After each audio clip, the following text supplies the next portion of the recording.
நிச்சயம் நிறைவேறும், நிச்சயம் நிறைவேறும். நான் வானத்து நட்சத்திரங்களை பார்க்கிறேன். அந்த நட்சத்திரங்கள் அளவாக என் சந்ததி ஆண்டவர் பெருக பண்ணுவார். இந்த பூமியின் மணலை பார்க்கிறேன்.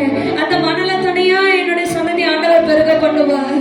ஓ, அந்த விசுவாசம் ஆபிரகாமுக்கு இருந்தது, சாராளுக்கு இருந்தது. விசுவாசத்தினாலே பெரிய மகிமையை கண்டாங்க. நீ விசுவாசித்தால் தேவனுடைய மகிமையை காண்பாய். எனக்கு குறித்ததை ஆண்டவர் நிச்சயம் நிறைவேற்றி முடிப்பார் என் வாழ்க்கையில. பூர்வ காலத்தில் அடைக்கப்பட்டிருக்கிற கதவுகளை பார்த்து நான் சோர்ந்து போக மாட்டேன்.